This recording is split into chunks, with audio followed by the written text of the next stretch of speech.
Ooh, look at this tub we got here. So I deep down inside, deep down inside. Anyways, I knew I had more Ben 10. And I knew I had earlier Ben 10. Because I remember we did an earlier video where I was living with my friend. And we walked into Toys R Us. And the employee was bringing out cases of the original Ben 10 out. And we were like, we'll just take those right now because they were on sale. We just kept the shipping box and everything. But I was like, man, I knew that I was buying more of the original series because it was a great investment in my mind because we had a TV show. It's extremely popular. Kids love it. Toys are selling really well. They're well designed. Thank you, Bandai. And the most important part is nobody was collecting it. And that's what kind of that recipe you need in order to have a toy line be heavily collected like Star Wars vintage Kenner. Like people loved it, people played with it, but nobody was like on purposely collecting. It was not made for collectors. So lo and behold, I'll pop this top open. All I saw this on the side and it was just all Ben 10. Yeah! Okay, sorry for all the ranting there. Let's see who we got. We'll go for the Ben 10 right off the bat first. A lot of these should be duplicates, thankfully, because that one box, which I'll have to compare, which is right up there, actually. I can see it right now. Okay, we got Accelerate. Really nice piece. Clean shape. I kept these things really nice over the years. Early first edition, first series. Very nice. Very nice. We have Diamond Head. And again, I just paid... These were about $4 each, I believe the sale price was for all these. Can't go wrong with that. Diamond Head Classic. This should be first series right off the bat, I believe. It's been a little while since I looked. No, Wild Muck came in later, I believe. And Gray Matter. It's been a while. These should be all the basic Ben 10, but I think they were introduced later. Sorry for having a brain fart here. We'll figure this out. And I know there's some Ben 10 experts looking at me like, you idiot. But like, give me a moment. It's been a while. Heat Blast. There we go. That's the first series. See, I knew what I was talking about. How dare you criticize me? Now you can criticize me. It's fine. That's the first edition package. And these were introduced later. I remember. So that's the first of the first, which is the best of the best, in my opinion. I'm not sure if collectors care about that right now, but I do. Then we have the Bounty Hunter, which is named Petro Sapin. I remember watching the series. I just remember it was the Bounty Hunter. And you can see that's the later edition package right there. Now they finally introduced Ben too, which I was trying to pick up Ben's more often than anybody else because he's just the main character. Like you'd think he'd be the most popular. We got Forearms. Very nice. An early Forearms. Excellent. So far, no duplicates. We got Vilgax. Those pull apart limbs. Poor Vilgax. Later series, as you guys can guess. Ripjaws. A little more uncommon. And when you find this guy, he's always missing the lower jaw pops out. You know, the figures are really well made by Bandai. They tend to get damaged with the thin limbs. They break. This happens with the Teen Titans as well, which were being made at the same time. Oh, God, that's a creepy-ass face. That is a face like a mother would love right up there. These were creepy as hell.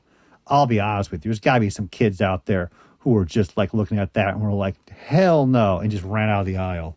And I would too. And there's Ben, good old Ben. What does his disc do? Just the hand slap. That's about it. What else is he doing? Very good. So it seems like I have an assortment of like just the basics of one of everybody. And I say that we pull up this second Bounty Hunter. Should I let them go? Should I keep them? Is the market going to get stronger? Who knows? The Shadow knows. Which was a good movie from the 90s. Don't give it trust me. Look it up. It was a decent movie. They put a lot of effort into it. And the Kenner toy line was really nice as well. Heat Blast. First series as well. That's two of them. Very nice. Very nice. I mean, sales collection-wise, I'm keeping the stuff for now. I have a loose collection downstairs. I'm okay with keeping a couple carded, but I'm just kind of sitting on them for the investment aspect because they're getting up there now. We got another Ben 10. We have another Heat Blast. The first series? Hell yeah, it's first series. Where did I get all the Heat Blast? Was he a peg warmer? Possibly. We have another Vilgax. And then we have Gwen with gray matter. And that was a little more uncommon of a figure to find at first. And then she became like more of a peg warmer to a point and then just all dried up really quickly. Very nice. And that's makes me happy because I have packed away some raw garbage, to be completely honest with you, if you've been watching these videos. And I like my toys. I collected to collect it. There was some of this as investment, as you guys can hear from the videos. Because if you're doing this, you might as well. But man, it's nice to have more Ben 10. So let's get this off the side so I don't damage them because I believe the glue on them is a little bit light. And let's continue on because that was awesome. But I do remember how fanatic a lot of parents were because most of the figures from right from the initial release to all the other releases, you could get the figures. Sure, there might have been one short time where a figure was tougher to get for a while than another, but the biggest issue was the Omnitrix. The first Omnitrix was really hard to get.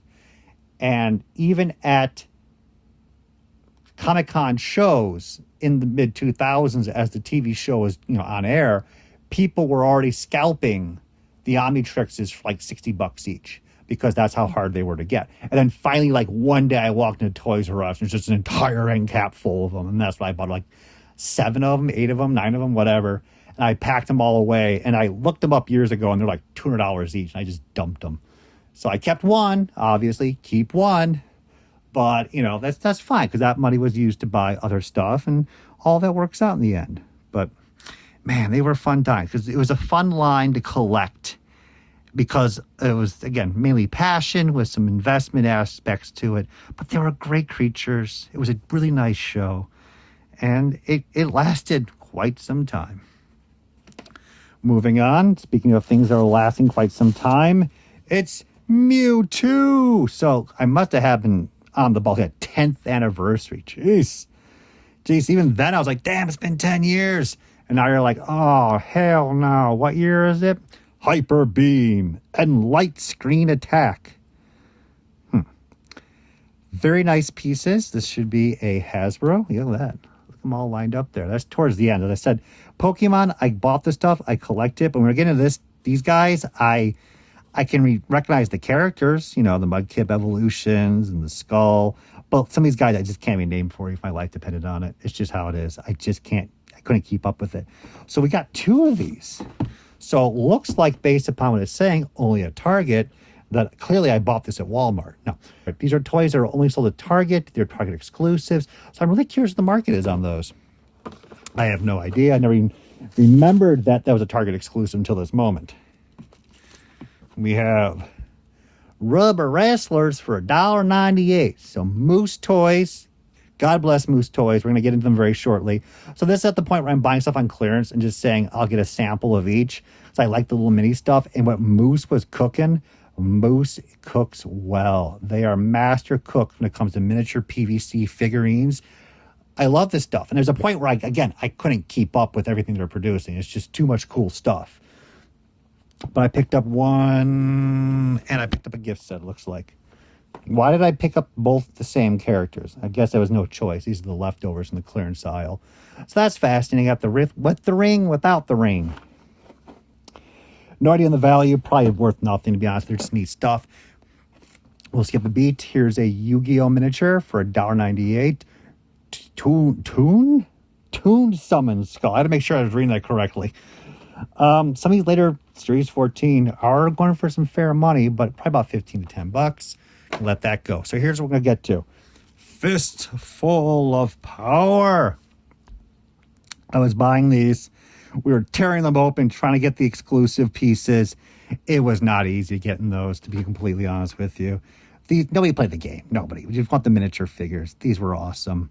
And again, Moose just keeps pumping out absolutely fantastic sets of minifigures. Man, I just remember the good times of buying all these. I must have had like 15, 20 of these packs. They were just buying on sale. We just come home and just tear them all open. Anyway, a small break there. So, yeah, the finale. So, let me just backtrack where I was. I would spend so much money because we're getting a lot of these on discount, being blown out at like Toys R Us and KB Toys, all the multi-packs. We just kept getting drunk and just opening up tons and tons of Fistful of Power. And in the end, I had 2-gallon bags full of extras of the clear ones, the painted ones, all the common characters, which I dumped like a long time ago. It was just taking up space for nothing too, like pennies on the dollar. But it was just great memories. In the end, I think I got a full set, or just missing a couple key characters. But the funny part was, if I'm correctly remembering, I can't remember his name, it starts with an X, the gold chromed, super rare character. And this is just usually how it is. Like, never got him, but someone ended up, this is like, oh, poor memories right here. Someone ended up with like a box of them from the factory, but they're like in the Canada or the US, and they were just selling them on eBay. So I picked up one of those for like $60 when they were still in a huge number out there online. I think there was a difference in the gems colors around his side flailing flaps in his back, but I was just like, oh my God, I got one. And that should be in the loose collection downstairs, since it obviously wasn't boxed. But and Moose Toys is still rocking out, as I mentioned earlier. I think there's like the garbage character series. Like, oh my God, if I was multi-millionaire, I'd just be buying up all of that stuff in my, giant zombie mansion, end of the apocalypse world house, and store it all and display it all proudly. But that hasn't happened. But Moose will be there for me in the future, hopefully. So that was a great tub. Lots of Ben 10 love. Isn't that right, Gwen? Hell yeah. Oh, man, I'm going to sit on for a while longer, to be honest with you. I think there's a lot of room to grow. There's no urge to sell this stuff right now versus selling off all the other stuff. Like, there's an Avatar box of Avatar figures. That's got to go. That's more important to get in my mind to get rid of than the Ben 10 stuff, because I want the space more than the money. Space! So thank you very much, and we will keep rocking out.